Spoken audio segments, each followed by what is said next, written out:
Shalom शालोम शालोम। प्रभु यीशु मसीह नासरी के नाम में आज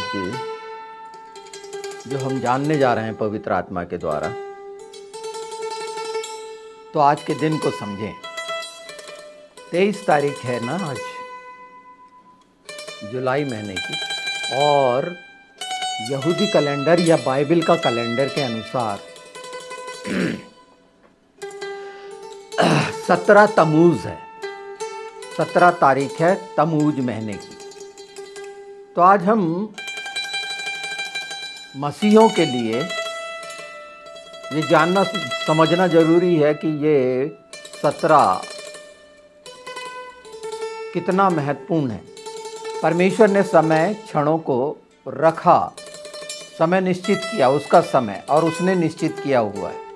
तो इसका महत्व इसलिए कि ऐसी ऐसी घटनाएं हुई हैं, और जो घटनाएं हुई हैं वो सिर्फ और सिर्फ कि हम बच जाएं, परमेश्वर का प्रेम हम बच जाएं और सदा आनंदित रह सकें। और जिसमें सबसे प्रमुख जो आदि से निश्चित कर दिया गया, उनके लिए जिन्होंने विश्वास किया, उनके लिए क्रूस की घटना केंद्र है। सब बातों का केंद्र क्रूस की वो घटना, और कब्र का खाली होना, खाली रहना। आज हमारे सामने कब्र खाली है। इन सब बातों का क्या मतलब है? और तीसरा, मंदिर, ये शुरू से साथ में जुड़े हुए हैं। और क्रूस को समझने के लिए कि क्रूस जो सेंटर है, अगर हमारे जीवन में है, हमारा केंद्र क्रूस है, तो वो क्रूस सचमुच में हमारा केंद्र क्यों है? क्या जान रहे हैं हम उसमें? और जो जाना समझा सुना गया है और जो यथार्थ और सच्चा है, उसका हमारे जीवन पर क्या प्रभाव है? क्या हम उसके अनुसार हैं, क्रूस के नीचे हैं, तो हमारी भी कब्र खाली होगी। तो आज उन बातों को जो आप जानने और सुनने जा रहे हैं, क्रूस की बहुमूल्यता और महत्व हमारी आत्मा के लिए, हमारे जीवन के लिए सर्वप्रथम स्थान देने लायक होगा या नहीं, ये आप निश्चित करेंगे। पर पवित्र आत्मा चाहते हैं कि प्रभु यीशु का जो बलिदान क्रूस पर, वचन का बलिदान क्रूस पर, विश्वास का बलिदान क्रूस पर, क्योंकि ये सब प्रभु यीशु है। सर्वशक्तिमान का बलिदान क्रूस पर, मसीहा का बलिदान क्रूस पर, और उसका जीवित होना। तो 17 तमूज को जो घटनाएं हुई, अगर पहले मंदिर से देखा जाए जो बेबीलोनियन ने तोड़ा था, वो 17 तमूजी का दिन था। दूसरा मंदिर जो तोड़ा गया रोमन्स के द्वारा, वो भी 17 तमूज का दिन था। तोरा को जिस दिन जलाया गया पहली बार यूनानी शासक के द्वारा, वो भी 17 तमूज ही था। और इसी ही दिन जो अस्तुमोसा उसने मूर्ति स्थापित की थी मंदिर में, ये काम अपोस्तुमोस ने किया था। ये वही है जिसने अशुद्ध किया था मंदिर, सूअर का खून वहाँ पर चढ़ा। और अब हम आते हैं 17 तारीख की शुरुआत का, 17 तमूज। वैसे 17 तीसरी को, महीने की 17 तीसरी को अरारात पर्वत पर नूह का जहाज टिका था, जिसे वाचा का भी माना जाता है। और ये सच है क्योंकि वो वाचा का है, परमेश्वर ने वाचा बांधी थी, और इसीलिए वहाँ पर उसके बाद इसलिए उसे आर्क ऑफ कॉन्वेंट कहते हैं। तो 17 तारीख को, 17 तमूज को वाचा की तख्तियाँ तोड़ी गई थी। ये निर्गमन 32 से 34 अगर आप देखेंगे, तो ये पूरी वो बातें जो मनुष्य के द्वारा शैतान के हाथ में शरीर की लालसा और अभिलाषा के कारण बनी, उसको दिखाता है। आज मसीहों में क्या है, मैं जो बता रहा हूं कि क्रूस सेंटर में होना चाहिए, उसका मतलब है कि मंदिर बचा रहेगा, जिसे पवित्र आत्मा का मंदिर बोलते हैं, परमेश्वर का भवन बोलते हैं। हम मसीह लोग यही बोलते हैं ना। अगर क्रूस जीवन में नहीं है तो मंदिर भी नहीं है, तो वो हमेशा का आग की झील है, वो बहुत बड़ी कब्र है, वहां से कोई नहीं निकल सकता। जैसे अथाह गड्ढे से कोई नहीं निकल सकता जिसकी था ही नहीं है, ऐसे जो परमेश्वर की आज्ञा नहीं मानने वाले दूध भी डाल दिए गए। पर हम मनुष्यों के लिए 17 तमूज को क्यों तोड़ी गई? कि नीचे सोने का बछड़ा बना लिए। हमारे जीवन से प्रभु यीशु की वाचा की, वचन की तख्तियां कब टूटती हैं? जब बछड़े, इसी तरह के लोभ लालच के बछड़े हमारे जीवनों में कूदते रहते हैं, सांसारिक और शरीर की लालसा से भरा हुआ। तो सोच लीजिए कि वो वाचा की तख्ती आपने तोड़ दी, वो वाचाएं टूट गईं। यहूदी लोग आज के दिन, जो 17 तमूज है, आज के दिन से 3 सप्ताह का उपवास शुरू करेंगे। कोई भी आनंद, खुशियाँ, शादी ब्याह, ये सब सब सब बंद हो जाएगा। क्यों बंद हो जाएगा? ये शादी ब्याह क्यों? ये शादी ब्याह साधारण बात है क्या? कि शादी ब्याह किससे कर लिए हो ये तो पता होना चाहिए। अभी हम आत्मिक रीति से हैं कि हमारी शादी ब्याह किससे है। क्या उन नेफिलीम से तो नहीं है? वो फॉलन एंजल्स, वो दुष्ट आत्माएं जो नूह के समय में बची रह गई थीं और अब शरीर तलाशती हैं और आज भी काम कर रही हैं, वो हमेशा काम करती हैं। तो ये 3 सप्ताह वो शोक करते हैं। किस बात का? कि हम वही काम ना कर लें जो होरे पर्वत के नीचे कर लिए। तो आज हम क्रूस के नीचे वो काम कर रहे हैं क्या? क्रूस का वो सफ़र जो प्रभु यीशु ने पूरा किए और हर बात पूरी हुई, कौन सी छूट गई? किसके कारण अविश्वास है आपको? ऐसी कौन सी बात आपको गलत लगती? फिर विश्वास में मजबूती की वजह आप साफ समझ लें कि वो नीचे बछड़े बने हुए हैं लालसाओं के, और हम सोचते हैं कि नहीं पूरा पूरा उद्धार पालेंगे। तो ऐसा सोचना कितना ठीक है, इसके नतीजे बाइबल में बड़े साफ साफ दिखे हैं। मैं एक बात पढ़ देता हूँ यशायाह के द्वारा, जो यशायाह 1:27 जो याद किया जाता है आज के दिन। सियोन न्याय के द्वारा और जो उसमें फिरेंगे वे धर्म के द्वारा छुड़ा लिए जाएंगे। ये आधार है, ये छुड़ा लिए गए। हम बोलते हैं ना कि हम प्रभु यीशु की धार्मिकता में हैं, तो निश्चित ये जो राइटियसनेस है ये उसकी हंटिंग है, धार्मिकता का शिकार। इसलिए हम धार्मिकता में हैं, न्याय के द्वारा। ये जो धर्म के द्वारा छुड़ा लिए जाएंगे, न्याय के द्वारा, धर्म के द्वारा, न्याय के द्वारा। और उसमें हम छुड़ा लिए गए, बचा लिए गए शिकारी से, वो दुष्ट से। जब हम ये देख रहे और सीख रहे और जान रहे और समझने की कोशिश कर रहे हैं, और मैं बताना चाह रहा हूँ कि अगर ये हम अपने जीवन में धारण कर लें, ये उस गहने को धारण कर लें तो कितना भला होगा। देखिए निर्गमन 34 उसका 10, उसने कहा सुन, मैं एक वाचा बांधता हूँ, तेरे सब लोगों के सामने मैं ऐसे आश्चर्य कर्म करूँगा जो पृथ्वी पर और सब जातियों में कभी नहीं हुए, और वे सारे लोग जिनके बीच तू रहता है यहोवा के कार्य को देखेंगे, क्योंकि जो मैं तुम लोगों के लिए करने पर हूँ वह भयंकर काम है और इसीलिए वो बोलते हैं प्रभु परमेश्वर कि जो मैं आज आज्ञा देता हूँ उसे तुम मानना। आज हमारे लिए जो आज्ञा है वो क्रूस का निशान बिल्कुल पहनिए, पर वास्तव में उस क्रूस का महत्व, यहाँ पर एक बात और आई, क्योंकि महत्व ये निश्चित आपको करना है कि आप उसकी क्या बहुमूल्यता, ये वचन है, पर सेंटर में अगर आपके क्रूस नहीं है, इन सब घटनाओं को जानने के बावजूद, तो फिर आप अपनी स्थिति का आकलन कर लीजिए कि सचमुच में तो वो मंदिर टूटेंगे, पत्थर पर पत्थर बाकी नहीं रहेगा, कुछ भी बाकी नहीं रहेगा, लूट लिया जाएगा उस दुष्ट के द्वारा। क्या यह इस स्थिति में तो नहीं है?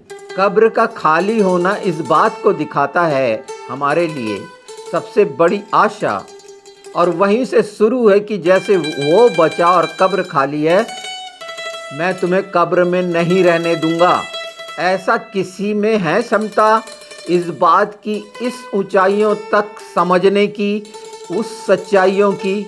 अगर थोड़ा सा देखें, उसके आगे बढ़ें, तो एक चीज़ और भी समझ लेंगे।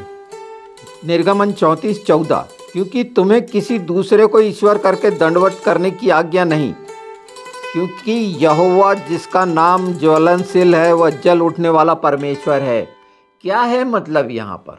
ये ज्वलनशील जल उठने वाला परमेश्वर, इसके लिए काना शब्द इस्तेमाल हुआ है हिब्रू में, और काना में पहला आश्चर्य कर्म प्रभु यीशु ने पानी को दाखरस बनाया था, पानी को दाखरस बनाए थे और एक शब्द बोले थे। जब मरियम प्रभु यीशु की माता बोलने गई, तो प्रभु यीशु ने बोल दिए कि अभी मेरा समय नहीं आया है। मैं पढ़ देता हूँ, लूका यूहन्ना 2, देखिए, हाँ, यूहन्ना 2 पहले ही पद से। फिर तीसरे दिन गलील के काना में किसी का विवाह था और यीशु की माता भी वहाँ थी। यीशु और उसके चेले भी उस विवाह में निमंत्रित थे। जब दाखरस घट गया तो यीशु की माता ने उससे कहा, ये बहुत ध्यान से सुनिए, उनके पास दाखरस नहीं रहा। यीशु ने उससे कहा, हे महिला, हे नारी, मुझे तुझसे क्या काम? अभी मेरा समय नहीं आया है। मैं किसी मनुष्य के अनुसार नहीं करूँगा।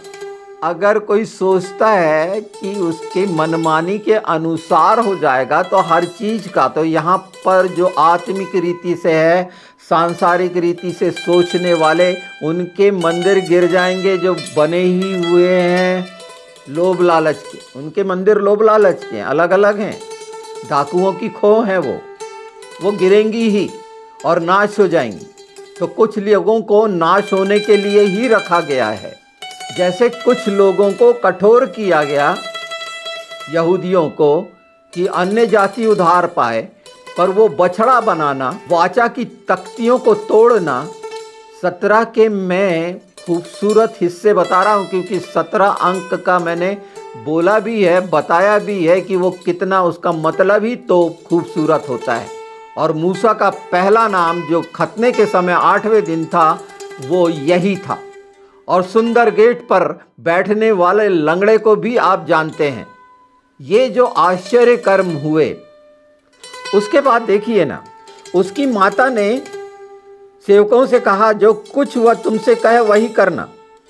जब प्रभु यीशु से ऐसा जवाब सुनी तो जान गई किस बात को।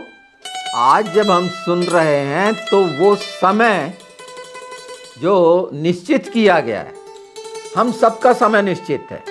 हम सब बहुत सारी बातें भली भली वाली, बिल्कुल उसके लिए रहना चाहिए, पर अगर कब्र पे ध्यान नहीं है, क्रूस पे ध्यान नहीं है, मंदिर पे ध्यान नहीं है, और ये सिर्फ कहने के, वो गारा ईंट के बने हुए, मट्टी के बने हुए उन मंदिरों पर ध्यान है, तो क्यों है? क्योंकि तख्तियाँ टूटी हुई हैं, बछड़ों का चक्कर जीवन में है और कब्र की चिंता नहीं है। मतलब अंधापन, बहरापन, इस सब के बावजूद भी मनुष्य, सोचिए, ये मसीहों को मिला है, विश्वासी को मिला है। और विश्वास कहाँ रहा? यीशु ने यही तो बोले थे, तुम्हारा विश्वास कहाँ रहा? तो मेरा विश्वास तो मेरे सामने है, मेरे जीवन में है, मेरे साथ है, और वो यीशु है।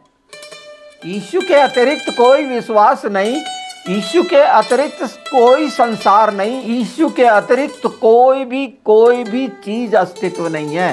संपूर्ण ईश्वरत्व की छाप है प्रभु यीशु।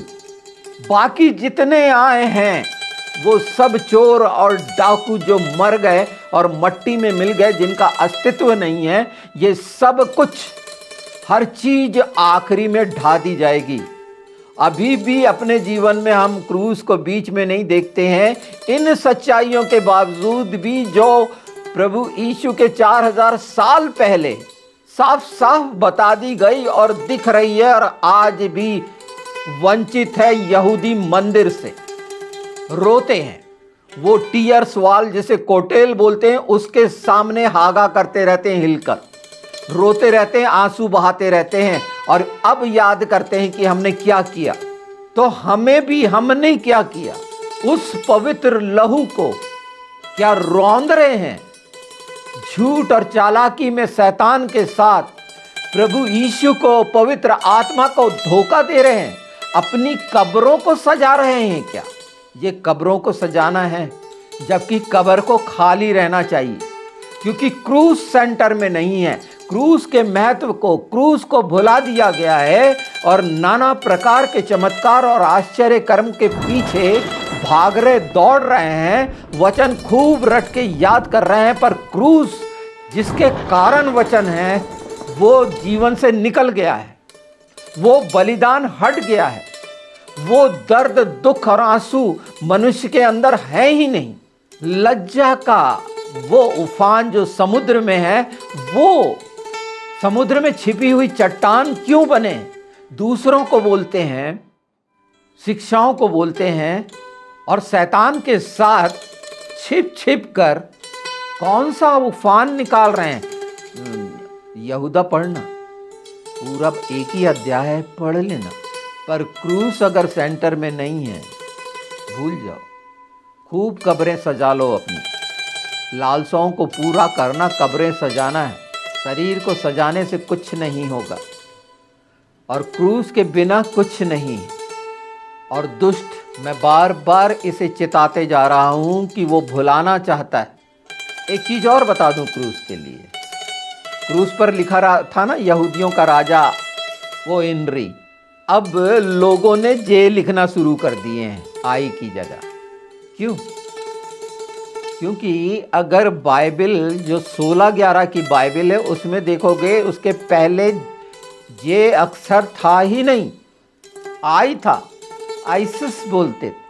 इन बातों का क्या प्रभाव पड़ता है? क्या सोचते हैं आप?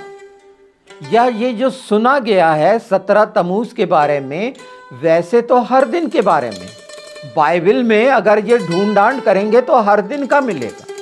मुझे 17 का मिला, मैं 17 का बता रहा हूं क्योंकि 17 की गवाही मेरे जीवन की सच्ची गवाहियां हैं, और उनका, क्योंकि मुझे तो हर अध्याय के हर 17वें पद पर ध्यान देना है, और वो अनुग्रह किया हुआ वचन देधारी है मेरे लिए, विश्वास करने वालों के लिए। मैं ऐसा मानता हूं। आप कैसा मानते हैं, ये निर्णय तो आपको करना है, और निर्णय तभी होगा जब क्रूस के साथ है, क्रूस के नीचे है। क्रूस हमारा सेंटर है, और क्रूस के साथ नहीं तो क्या यीशु के साथ? फिर काम वही शर्मिंदा करने वाला काम कर रहे थे ना। मूसा ने बोला था इन्हें क्षमा कर, इन्हें बछड़े बना लिए नीचे। पिता ने बोला था तेरे लोग नीचे बिगड़ गए हैं, जाके देख। अगर मसीह इस सब बातों को जानते हुए भी बिगड़ते हैं तो ये कितना अफसोसनाक, इसके लिए कोई शब्द भी नहीं है, और कर रहे हैं। पर सच्चाई जो वचन की है, यीशु के अतिरिक्त कोई नहीं बचा सकता, वचन के अलावा कोई भी नहीं बचा सकता। और अगर उसके साथ विश्वासघात कर रहे हैं यहूदा जैसे, तो अतड़ियाँ फट के जमीन पे आ जाएंगी, सामने सब दिखने लगेगा कि कौन सी भूख प्यास थी, यही बात तो दिख रही थी। और कोई बात छिपी नहीं रहेगी, प्रकाश में आएगी। अगर फुसफुसा के भी करे हो, किसी अंधेरी कोठरी में करे हो, तो बहुत ऊपर से किसी के द्वारा बता दिया जाएगा। क्रूस के साथ हैं तो अंधेरा खत्म हो जाएगा, क्रूस के साथ हैं तो रोग खत्म हो जाएंगे। और इसीलिए क्रूस की कथा किनकी नाश होने के लिए है और किसको जीवन देने के लिए है। ये वो सच्ची कथा जो 2000 साल पहले घटी, पर ये तो आदि से घट गई थी ना। इसमें कितना कितना कितना बोलेंगे, करना है। उसने जो कहा उसे मान लेना है। अभी जितने भी वीडियो के सेशन होने हैं, रिकॉर्डिंग हो रही है, कहना मानना, जो माना, जिसने मान लिया कहने को, मनुष्य की सुनना ये कहानी, ये रिसर्च और दुनिया भर की अच्छी हो सकती है, ठीक है, तो घमंड तो क्रूस पर करना है। कहानियों से उद्धार नहीं होगा। जिसके जीवन में क्रूस है उसके लिए सब बातें आसान है, स्वर्गीय स्थानों की। कहीं फिर ढूंढने नहीं जाना है आनंद, खुशियां, शांति, इसकी प्रार्थना की जरूरत ही नहीं है। जब आप ये बोलते हैं तो आप खुद गवाह होते हैं कि आप किसके साथ हैं।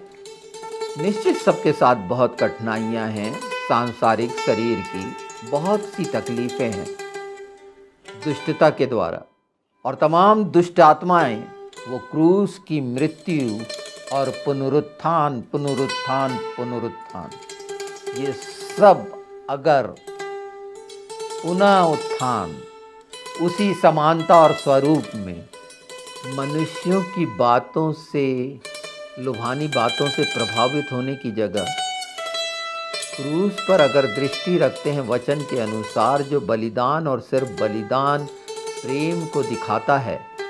अभी बहुत सी बातें आएंगी, प्रभु के वो छुपे हुए हथियार जो गुप्त हैं वो सामने आएंगे। वो जीवित हथियार मनुष्यों जैसे, मेरे आपके जैसे, जो वाकई में सच्चे हैं, जिन्होंने लेबल लगा लिया है बहुत सारा अपने नामों के आगे, उनकी मैं नहीं कहता।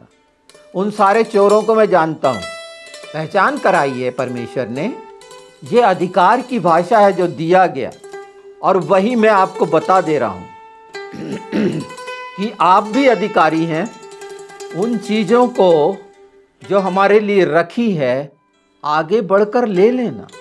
बाप की मेज से उठा लो ना। अगर उस मेज के करीब अब कुत्ते ही बने हुए हो, टुकड़े तोड़ने वाले, चूर-चार खाने वाले इधर उधर की, तो बड़ाई नहीं करोगे, डर के छिपे रहोगे, ऐसे नहीं कह पाओगे। जैसे पतरस ने कहा कि क्या उचित है कि हम मनुष्यों का कहना माने और उसको जिसे हमने छू छू कर देखा, जिसे सुना, उसकी ना कहें। आपके जीवन में, हमारे जीवन में मसीह हम इसलिए हैं कि उसने हमें बेमोल खरीद लिया, जिन्होंने स्वीकार किया। और उसके बाद उसके साथ होकर अगर हम दुष्टता का साथ देते हैं तो कैसा, ये शब्द भी मेरे को आगे नहीं बोलना चाहिए। आज भी क्रूस आपको पूरा पश्चाताप करवाएगा, क्योंकि वो प्रायश्चित का मार्ग है। और सिर्फ मार्ग सत्य जो सच्चाई में आपको बता रहा था, सिर्फ 17 की बताई है। और ये 17 कितना विस्तृत है, आने वाले समय में जब मौका मिलेगा बिल्कुल मैं बताते चले जाऊंगा, वचन की सच्चाई के अनुसार और मेरे जीवन की गवाही के अनुसार। जो थोड़ा सा मिला है तो हर दिन परमेश्वर ने बहुत महान बनाया है। उसके साथ उसके महाकर्म और भयानक काम, ये शब्द याद रखिए। ये बहुत महत्वपूर्ण, बहुत सा इसमें कहने को है, बताने को है। काना के बारे में करेंगे हम बात कि वो जलन और वो पहला आश्चर्य कर्म क्यों तीसरे दिन, और शादी ब्याह का क्यों?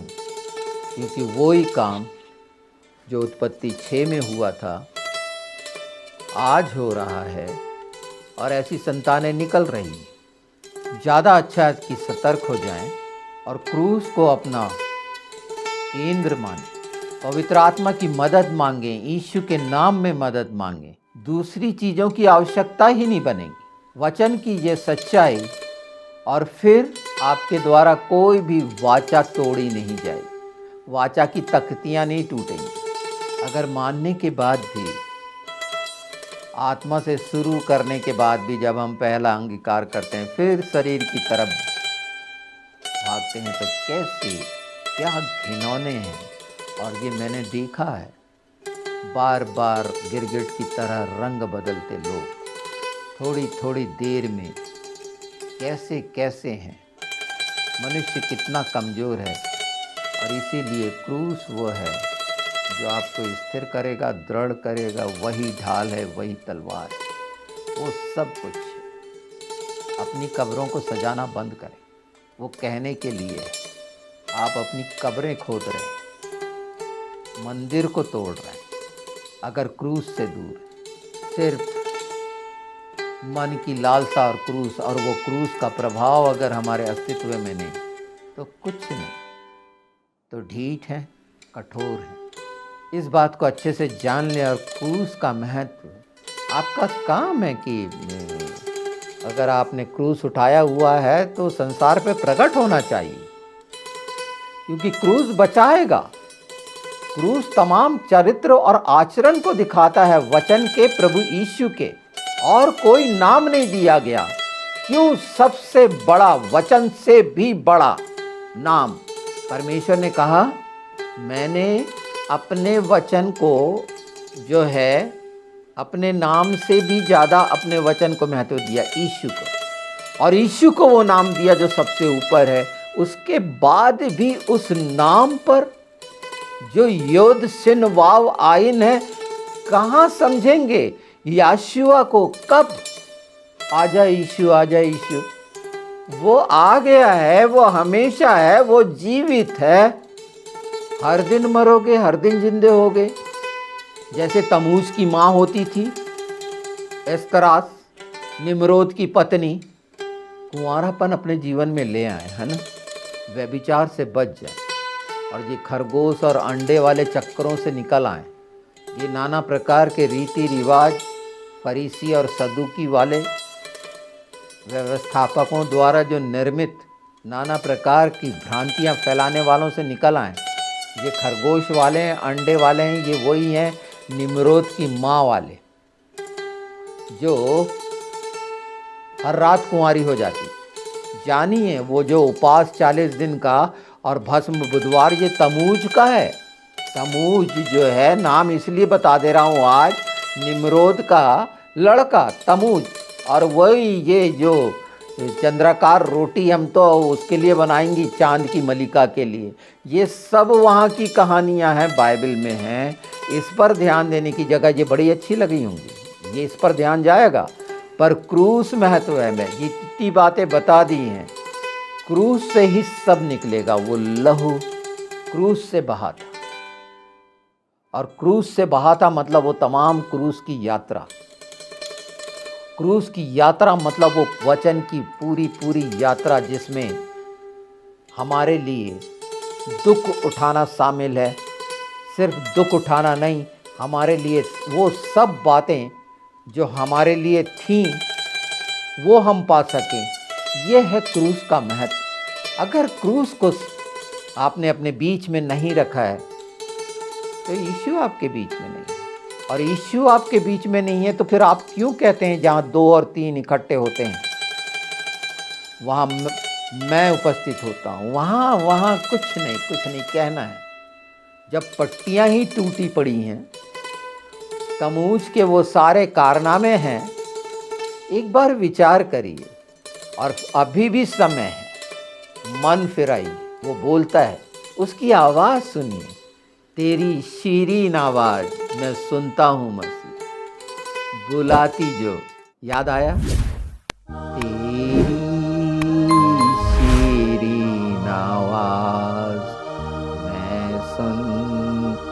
हूँ खुदा, बुलाती पास उस चश्मे के जो बहता क्रूस से खास।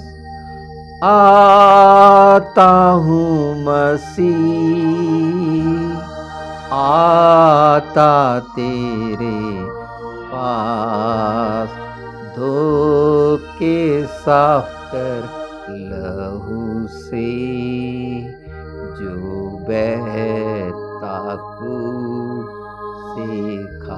आगे सुनेंगे तो सब लिखा है, आता निर्बल लाचार, देख मेरी हालत को। तो ये फिर एक मौका है, धो लें उसके लहू से, लगा लें अपने द्वार पर, क्रूस से बहा लहू। फिर कह रहा हूँ, पवित्र आत्मा का मंदिर बने, कब्रों को सजाना बंद करें।